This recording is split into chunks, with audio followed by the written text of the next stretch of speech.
Disclaimer, I am no professional. I have no seat time, but I would like to learn, like to practice, and I would like to get this car at the track just to see what it will run. We'll give her a go. Try to launch it at 35.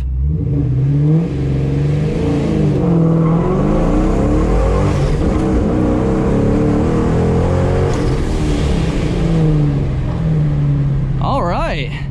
Wow, that actually didn't feel too bad. She hooked right up. What is going on, everyone? Derek here today, bringing you guys another video. And with today's video, we are going to be jumping in my 1999 supercharged Mustang GT, also known as Blue 2-valve. For those of you that have been on the channel for a couple years now, probably going on 4 or 5 years now, you know this car. For those of you new here, first off, I want to welcome you guys. Make sure you hit that subscribe button, click that bell notification icon.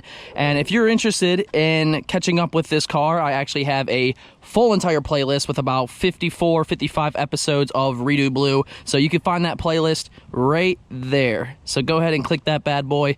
Fly through all 55 videos. Might take you a good solid month. I don't know. But yeah, this is Blue 2-valve, guys. This is my 1999 anniversary edition Bright Atlantic Blue Mustang GT. This is the first Mustang I've ever owned. Well, I own 3 now. I was gonna say 4, but we sold one. I don't know if you guys saw that video yet or not, but anyway, this right here is what you call your first love. I started off with a 1998 Dodge Dakota Sport. Ended up selling that, and then this is what I ended up buying after quitting football in high school to get a job to afford the loan payments on this car. So this thing definitely has a special place in my heart, and if you watch those Redo Blue episodes, you will know I sold this car at one point, and I sold it for a 2013 Grabber Blue Mustang GT, also known as Blucifer, and then here we are again, 2021, October, and we now own the car, and it's running better than ever. What I wanted to do with today's video, guys, is bring you something super cool, super unique. As you can tell, we are on the POV. I don't really film with this much. I know a lot of people like it because it's just a different feel, but right now, you are DerekBaranProductions eyeballs. See, like 1, 2 eyeballs. Here, let me give you a good... You're gonna be my eyeballs for this video, and I'm gonna take you through what it's like to own a supercharged 2-valve, the goods, the bads, the betters, the must-haves. That kind of rhymed, and that was sick. I figured this video would be awesome for those of you looking to buy this car, for those of you that might have this car already and are interested in supercharging it. And this video is going to be absolutely loaded with great information, and we are just going to live the life of a 2-valve owner today. So it's very exciting, but I'll go ahead and give you guys a quick little walk around the car. You can see she is looking really good. We got the Race Star drag pack on there, and she's hooking up. The car just got back from the dyno not too long ago. It made outstanding power for a 2-valve. We're going to go more into that in just a moment. And most importantly, guys, with today's video, we are going to be driving the living mess out of this car. I want to give you guys the full experience, and I've been driving it a lot lately because, like I said, it just got off the dyno, and it's fun. It's fall. It's October, the boost weather. As you can see, we got that beautiful intercooler shining through right there. And, you know, at one point, I almost thought about painting that black or getting a black intercooler, but you can see it just has that wow factor when you see it from the front end. So I kind of like that. It's a little peekaboo game, you know? Starting off with probably the most iconic body style of Mustangs to this day for a couple reasons. One, they look freaking amazing. The NewEdge name generated from, you know, this car being an SN95, but as you guys know, the SN95 versions are different in body style, and then when they came out with this, they nicknamed it the NewEdge Mustang, and that, you know, pretty much stuck. But a lot of people don't understand that this is an SN95. Like, a lot of people don't get that. Definitely the most iconic body style in the Mustang world, I would say. I just listed one reason. Reason number 2 being you have the Godzilla of all NewEdges. This car that came out in 2003/2004 absolutely ruled the world. You know, it still does to this day, and that car is going to be the Terminator Cobra, which is in a NewEdge body form. The Terminator Cobra is much different. Starting off with the rear, you have the IRS suspension in the rear, and then coming up front, you have that beautiful 4-valve motor with the Eaton Supercharger on top of it. And yeah, I think a lot of people are cranking like 800, 850 on the stock blocks, but that's Cobra 4-valve talk. We can push that to the side. This is what they call a 2-valve. Definitely a little bit skimpier on the motor, and, you know, nowhere near performance wise, but you can still have a lot of fun with these cars, and let me show you how. Probably going on 2.5 Hell no, even more than that. Ramina and I have been together for 3 years, probably 3.5, almost 4 years ago. Good God, I'm getting old, man. But about 4 years ago, we'll say, is when we went ahead and slapped a Vortec V3 SI Supercharger on this car. Sorry, it's okay, you guys didn't hear that, but we're good. We installed this bad boy right here, and this is a Vortec V3 SI head unit. When I first installed it, I pretty much ran the blower into the throttle body with no intercooler, but you can see we do have an intercooler now.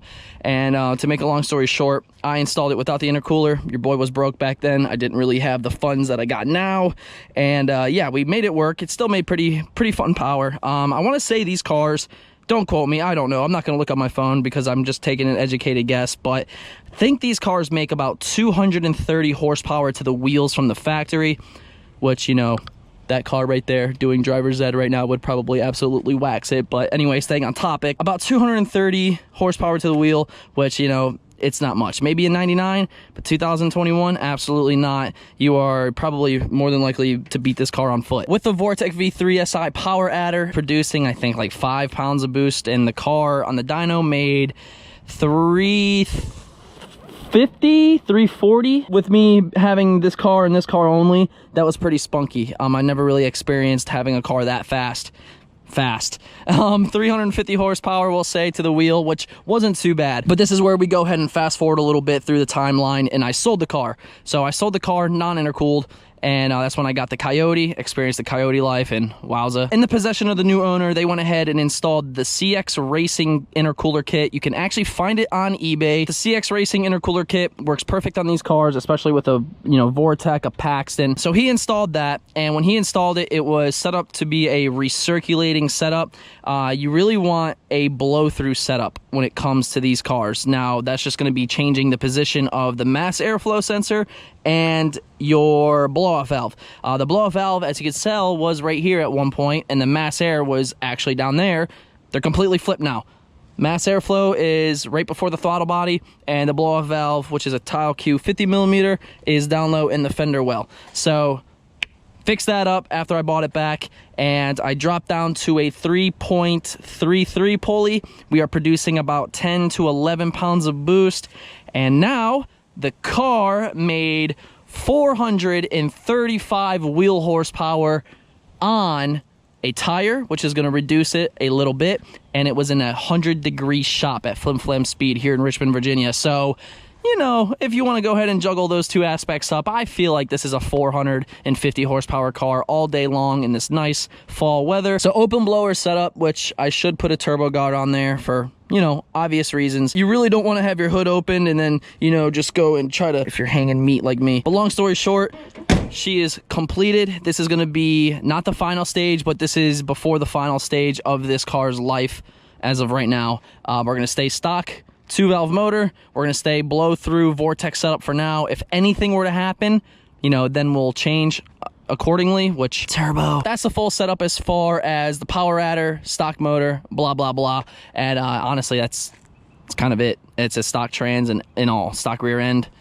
That's it. 435 horsepower in a stock car. I'm going to go ahead and answer some of the main questions I get about these cars and people wanting to get into their first Mustang. Should I daily drive it? Now, that's something you have to ask yourself. Personally, my experience when I got this car, it wasn't really a daily car, hence why I did everything in my power to buy a Toyota Camry, because I was running into just little problems, man. And when it comes to a daily, you don't want those problems. You don't want to pull over on the side of the road and, you know, throw some more thread lock on your throttle body adjustment screw. You don't want a coil pack going out. You don't want to spark. Like, these things, I wouldn't necessarily say they're good dailies, but you can daily them. You can. I mean, you could daily this tree if you want. You just climb up it every day, you know? So, I mean, it's totally preference-based. Me, personally, I would not daily this car. It's just not super comfortable. Daily in my head is something super comfortable, super reliable, and super efficient, and this car is none of those. All right, listen, I'm just going to answer the question now.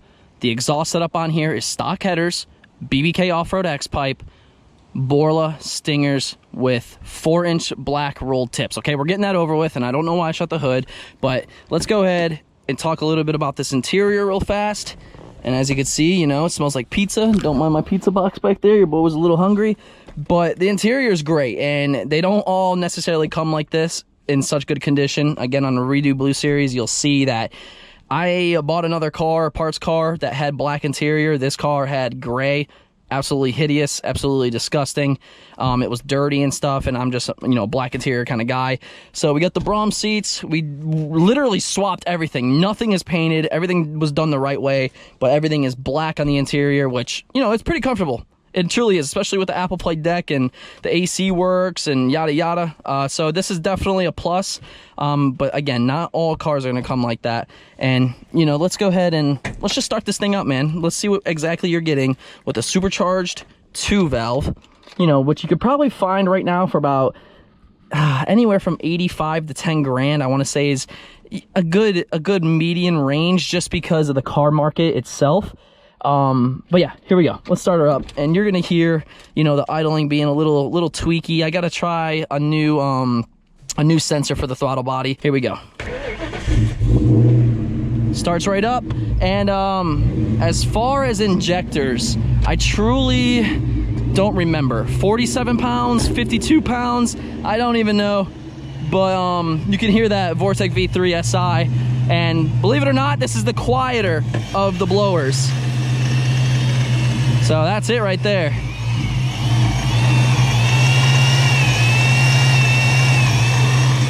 If you get an S trim, a V1, a V2, a V3 SI Heritage, the blower itself is gonna scream. Again, this is the quietest of the blowers, and it still sounds pretty good, but here's my favorite part, ready?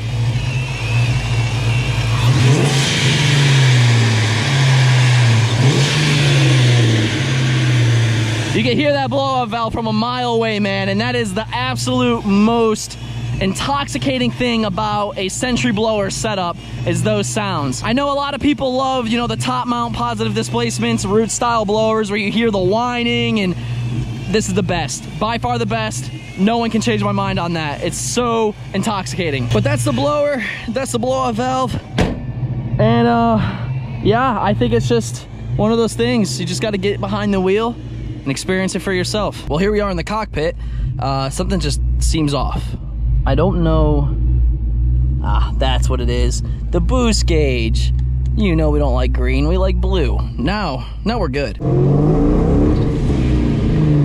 Oh my God, I love that. It still hasn't gotten old, and I don't think it ever will. While we're at it, let's go ahead and talk about drivability. This car has absolutely no blind spots whatsoever. It's very compact feeling, which is a personal favorite of mine. It's not like, you know, a Challenger. It's not like a Camaro to where you just feel so enclosed. It feels pretty open.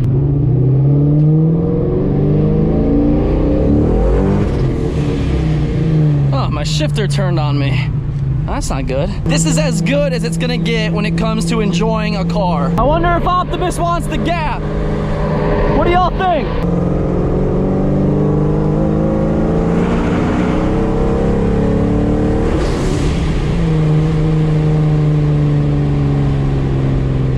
What do you guys say? Let's go and give her some beans, why not?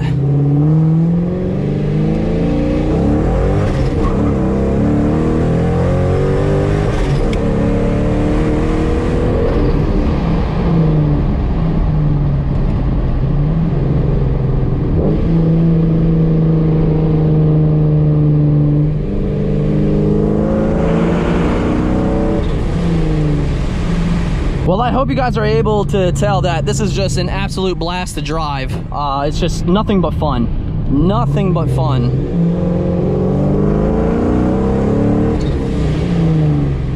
Let's just say you get a really good deal on a 2-valve, stock motor, NA, and you wanted to do this. I would imagine anywhere from 5 to 6 grand, maybe 7, all said and done. And that's honestly worth it to me because these motors are a dime a dozen. Let's just say it blows up someday and I want another 2-valve. So easy, like $500 to $1,000, you could have another 2-valve motor in the car. Unlike a Coyote, where you're talking 5 to, who knows, like 8 grand. That's, you know, that's the difference. So, I mean, it's blast, man. It's blast on a budget. You know, I think we should try a couple things. have a little more fun. What about you? What do you guys think? Disclaimer, I am no professional. I have no seat time, but I would like to learn, like to practice, and I would like to get this car at the track just to see what it will run. Look at her go. Try to launch it at 35.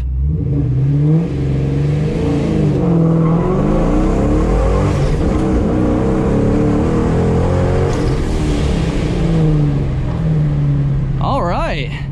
Wow, that actually didn't feel too bad. She hooked right up.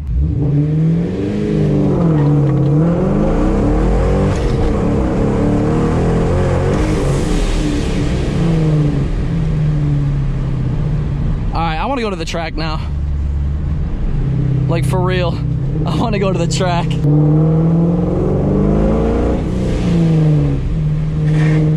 Uh-oh. That did not sound good.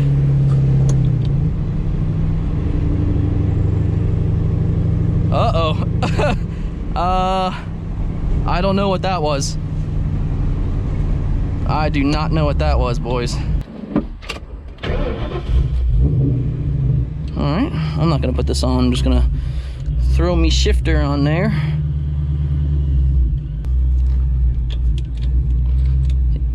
Yeah, see? Oh, okay, it is a little loose. You see that?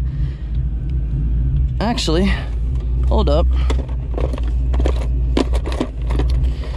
I brought some tools, guys.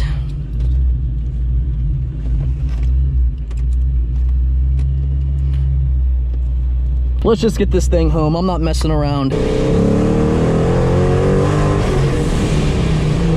Well, guys, we're pulling up to the house now. And, wow. I forgot how much fun this car truly was. Other than the shifter going out on me.